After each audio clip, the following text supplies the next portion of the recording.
Welcome to the Love, Learn, Lead podcast. Your host, Mason City Schools Superintendent Jonathan Cooper, will explore the stories of people who are difference makers in their communities. Let's get started and find out who we will be hearing from today. Welcome back to another show. This is an episode that is dedicated to an individual that was raised here in Mason community, and they continue to give back as they've been a part of this community. It's really a beautiful story about the purpose of community and how community shapes us and how we can then shape our community. Welcome, Jay, to the show. Can you introduce yourself? Tell us a little bit about your journey here and give us a snapshot of what was it like to grow up here and now to work in Mason City Schools? Okay, thank you, Jonathan. Yeah, my family actually came into Mason in early 1950s. 5 brothers and myself lived in about a 900 square foot house in the Mason Meadows. And we got to know Mason community very well as we grew up. It was a farming community, a very giving community, but very sparse. It was just a village. But you know, for me, I had the opportunity to go through Mason schools. I had a chance to attend Mason Central for first grade, and then Western Row in 4th grade, and then St. Susanna in between, and then went and graduated from Mason High School in 1980. Had about 145 students graduated in that class. That's what I was going to ask. How many students? So 145 in your graduating class, and now we have about 900 students graduating a year, and we've been up close to almost 1,000 graduating. So things have changed in your time here, but some things have not. And so what I would love to do is dig into what was community like for you growing up here? Like, what were some of the factors that made community purposeful and meaningful as you were a young, maybe a kid growing up to a young adult here? Yeah, I mean, it was different as far as the growing up, where typically the mothers didn't work. They were at home. The fathers worked. But the families were out looking for each other. And there was kids, especially in the Meadows. I think at one point there were 100 kids that my brother Steve counted from one side of East Circle Drive to the other. But you lived outside. You worked together. You played together. You had some sports, you had great coaches, you had great teachers going through the schools, and organizations that helped out. The Mason Grange was very popular back then for the farming community, and also the Mason American Legion and the VFW, because there were so many World War II veterans that under the GI Bill moved into the Mason area and mainly into the Meadows. So when you went to elementary, if you're from Mason, you'll understand this. We now have, just to build context in case this is a podcast you listen to and you're outside of the Mason community, we have 5 buildings, really 4 physical buildings for our academics and education and learners, and they're the largest buildings in the state of Ohio. So like our high school, for example, has 3,600 kids in it, 3 floors, big, large campus, beautiful campus, and our other buildings are similar. I think we may have the largest early childhood center on earth right now with all of our kiddos there. But they're beautiful facilities. But that was different. When you were growing up, where were you located for your elementary experience? Yeah, Mason Central, at that time when I was in first grade, there were 3 schools in Mason. Mason Central, Mason Heights, and Western Row. And K through 8, depending on where you lived, you went to those schools. By the time I got to 4th grade and I went to Western Row, it had changed. They started making basically Mason Heights was K through 2, and then Western Row was 3rd and 4th, and Mason Central was 5th through 8th grade. I did go to St. Susanna a number of years, but then went to Mason High School and is at the location of where the middle school is located now. But, facilities, much different back in the day. Yeah, so when you looked out there, so you're coming out of the where you were at high school. We now have Mason Middle School. It's at the corner of Tylersville and Mason Montgomery, a large building, large intersection. But back then, when you look out, what did you see? Across the street, across Mason Montgomery Road, where Mason Elementary and Intermediate School is at now, was the Hunter Law Farm. It was just a large farm. And there was no road that extended on Tylersville from 42 to Mason Montgomery Road. There was no road there. So the only way you could get to Mason Montgomery to get to the school was either through Western Row or coming through 42 north on Mason Montgomery Road. So it was all farmland. And the road to the south was Stitt Road, and that was country road, and of course, that's all changed dramatically now. Yeah, very different setting now. And if again, if you're not from the community, now it's a very robust suburban community with large roadways and lots of people, hustle and bustle everywhere, and it's very different. But what's beautiful about your story is that you had that experience growing up, and now you're working here at Mason City Schools, and you're giving back, and you're working with our students and giving them those same experiences and care that you received. What does that mean to you, and why did you choose to do that? Tell us a little bit about the insight to your decision making to give back in that way. Yeah, I think giving back has always been there. It's always been a strong suit for the community, but for myself and my family. I worked in an executive position for many, many years, and I retired about 4 years ago, and I decided, I think Mason schools were looking for bus drivers, and I'd like to drive. I like kids, and I thought it was an opportunity to give back and to do recess duty with the kids. I really enjoyed it. Shocking to me was the diversity that I saw. I mean, I was aware of it. I've lived in Mason, so I've seen the changes. The only diversity we had when I was younger is you were Protestant, Baptist, or Catholic. That was about it. Yeah, back in the day, that was probably It's a different time, but it's really interesting with the kids. Kids are kids no matter where they're from. But I've really learned a lot about different cultures and things related to different countries. So it's been a great experience, but I think it's important to give back. Even when I worked in my executive life, I always coached and gave back wherever I could. But that's the great thing about this community. It's been that way since I was a child, and it continues to be that way as we move forward. I think your point of diversity and the change, it's a beautiful thing, and it gives us just additional layers of, I think, it makes our community rich in the sense we do learn so much from each other, and kids are kids, no matter, and we, again, if you're new to our podcast or Mason City Schools, we right now have about 100 different languages and cultures coming together to one place, and a lot of that is because of the amazing industry around Mason that have plugged in with P&G and many other international companies coming here to build that kind of culture of innovation and international draw. And it's been fun to watch that happen. Can you think of maybe a story in your life or an instance or maybe people that played key roles in helping you maybe experience community or understand community as you reflect back on your experience here at Mason? Yeah, I mean, obviously I had great teachers growing up through all the school systems, but there was one coach when I played baseball. His name was Smokey Anderson. Nice. And kind of a legendary knot-hole coach back in the day. And he always treated the kids with respect. He knew the game. He kept it fun. But it was interesting because every year you always got a lot better as the year went on.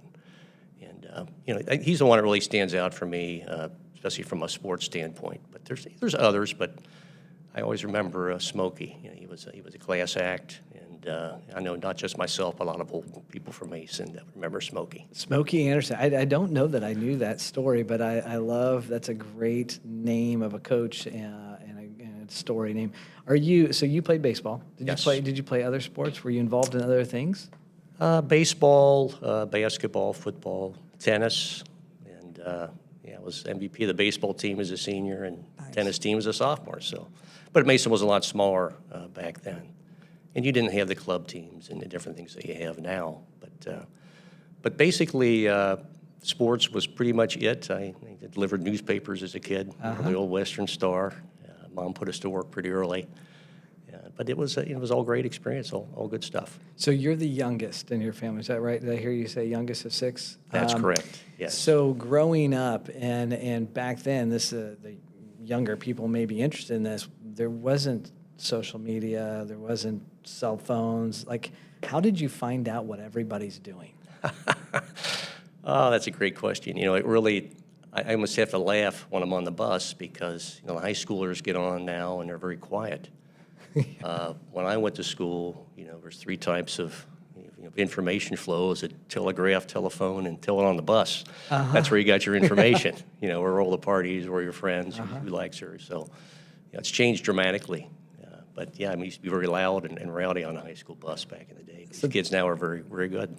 So the bus was kind of the social movement. That's where you heard and picked up on a lot of things. That's correct. Yeah. What's great is now you driving a bus, you can kind of see that change. But they're still getting their information, but they're just looking at a screen and unfortunately maybe not looking up and talking to each other as much. But what advice would you have if someone was just trying to gain just insight and wisdom from your experience growing up in one community and then giving back to the community? What insight or wisdom would you give and advice to say, this is what that's looked like for me, and I would encourage you to consider the same? Yeah, I think clearly to get involved in your community.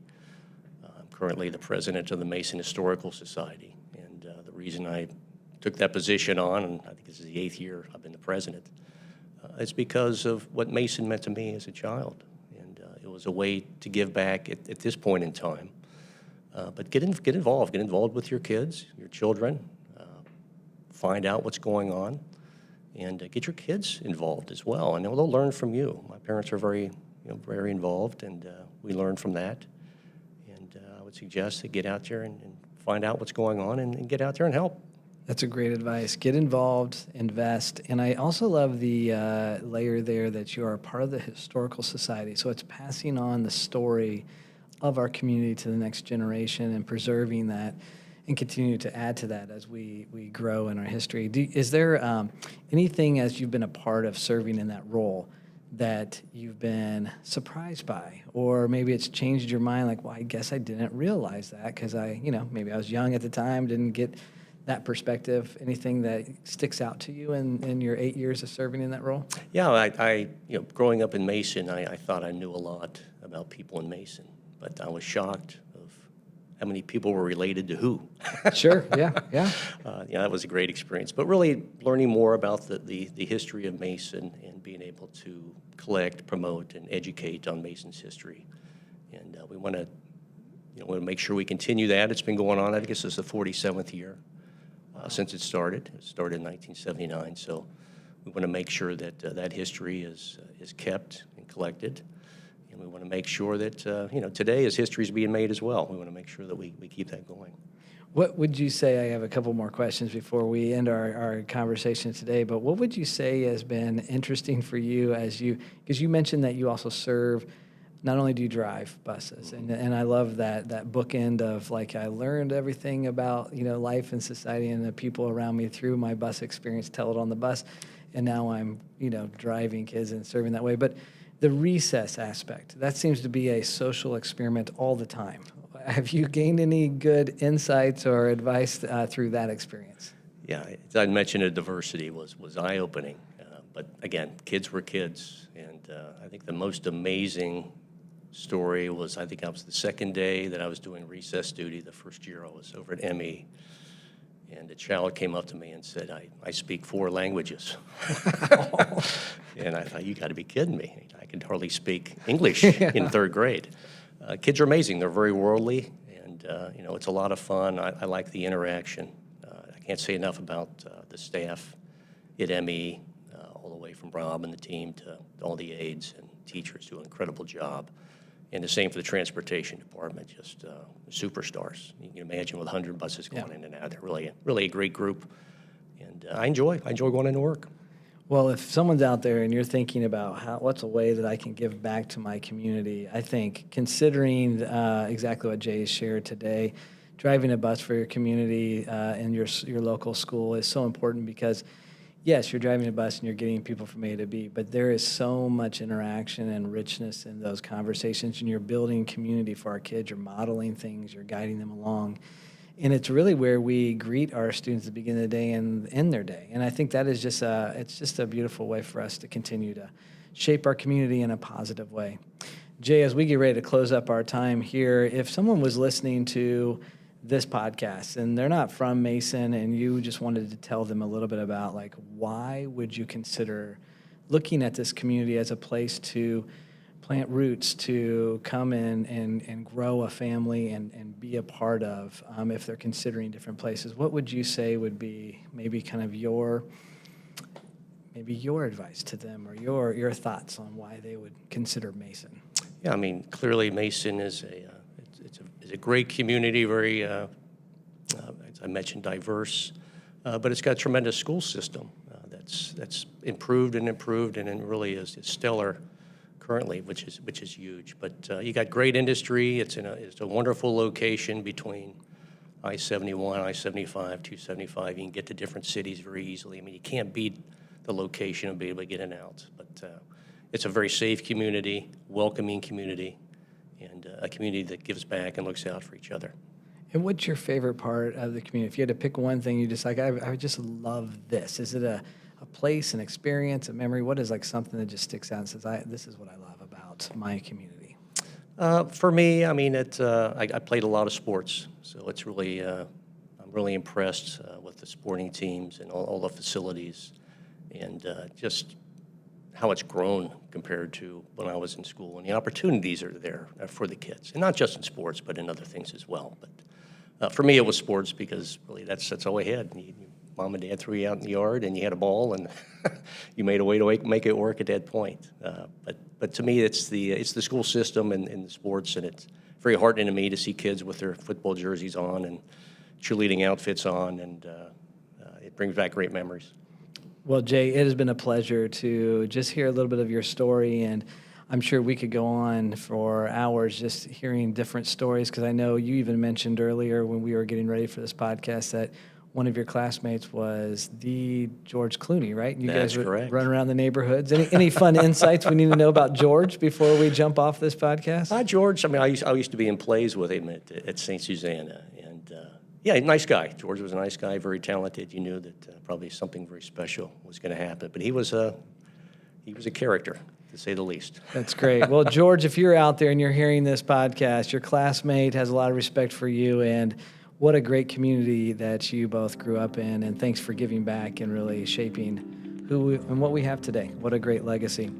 Well, if you're tuning in today, thank you again for your time listening to this great story and to hear Jay's story, and we look forward to our next episode, so stay tuned. Until next time, continue discovering your purpose and potential through the lens of love, learn, and lead. Love what you do and the people around you. Stay curious and never stop learning. And whenever the opportunity presents itself, step in and lead. Make it a great day.